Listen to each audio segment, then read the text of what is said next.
Bhagavate Nityanandaya.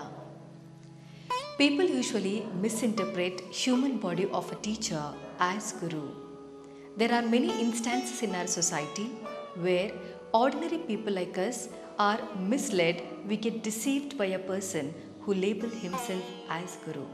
While preaching Chidakasha Gite, Avaduta Parabrahma Bhagavan Nityananda, he made it very clear that Guru is a energy.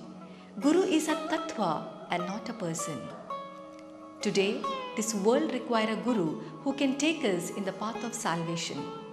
A Guru who can lift us from the thorny path and can place us in the royal path of knowledge.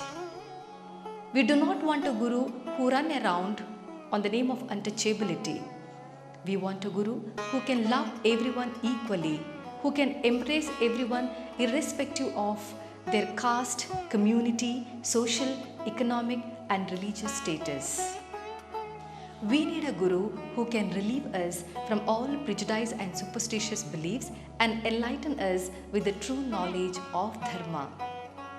Divya avatars such as Bhagavan Nityananda, Shirdi Sai Baba, Brahma Shri Narayana Guru and many more tried to eradicate the ajnana or darkness from our minds and lit the lamp of jnana.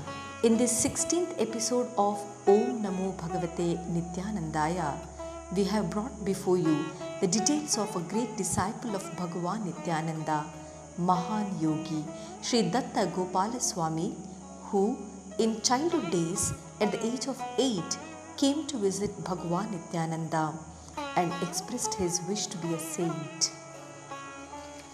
Datta Gopala Swami was born in a fisherman family from Padupitre, Udupi in the year 1932.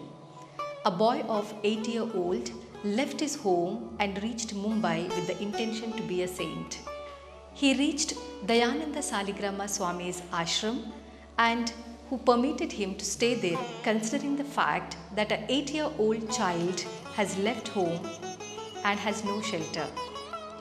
On observing the divine attraction in the eyes of Gopala Swami, Saligrama Swami asked the boy to visit Ganeshpuri and meet Bhagavan Nityananda. As per his advice, the boy met Bhagavan Nityananda and he expressed his wish to be a saint, but that was rejected by Bhagavan, who shouted at him and asked him to be away from all this. But the boy was determined to be a saint and waited sitting below a tree outside the ashram without food and water. Observing this, Bhagavan asked the boy to come in and by keeping his hand over his head, blessed him to go to Delhi. From Delhi, he travelled all over India and while practicing penance in Himalaya, there he could see the vision of a Shivalinga and below that there was a shrine pool. He confirmed that this is a place where he is supposed to continue his sadhana. Thus, in search of it, he reached Bellary, Hampi and then resided in Kishkinde. After a few days, he learned that in Bellary, close to Taranagar, there is a dense forest. And in the midst of the forest, there is a place called Kalabhairava Tirtha. When he went in search of this place, there came a saint who is none other than Bhagavan Nityananda, who came in a disguise of a saint, who directed him to Kalabhairava Tirtha and vanished from there.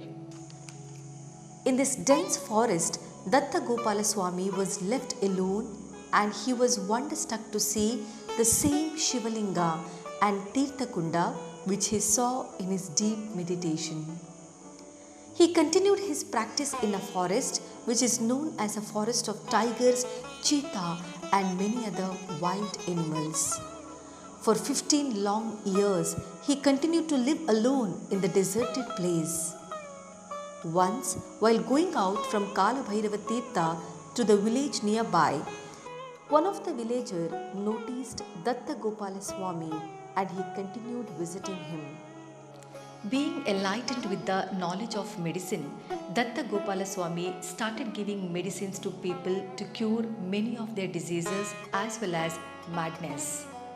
Jyotishmati Tela prepared by Datta Gopala Swami became very famous and people flocked into Kala Bhairava Tirtha to get cured of their diseases. Datta Gopala Swami was in good terms with Dayananda Saligrama Swamiji as well as Puja Karunakara Swamiji of Matunga labor camp. He followed every word of theirs without fail. He started Bala Bhojana and Anna Santarpane, which attracted more and more devotees to Kala Bhairava Tirtha. January 24th, 1956 is an auspicious day on which Bhagwan conferred Shaktipata to Datta Gopala Swami. Thus, in memory of this day, on January 24th, Padukotsava is celebrated. Ramanama Saptaha, as celebrated in Matunga labor camp, is celebrated in Kala Bhairava Tirtha too, and every year devotees of Datta Gopala Swami attend Ramanama Saptaha held from January 16th to 24th at Matunga labor camp without fail.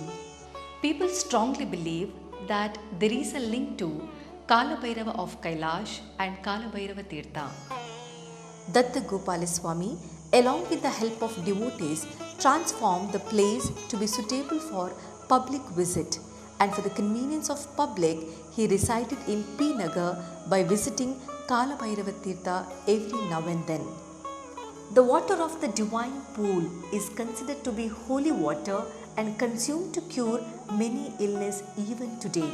In the year 2000, June 19, Datta Gopala Swami attained Mahasamadhi. At the time of Samadhi, a giant unknown bird was seen flying in the sky. Exactly at the time of Mahasamadhi, from where this huge bird appeared, nobody knows. With this information, we end today's episode. In the next episode, we would like to get information related to other disciples of Bhagavan Nityananda. Namo Nityanandaya. Om Namo Bhagavate Nityananda.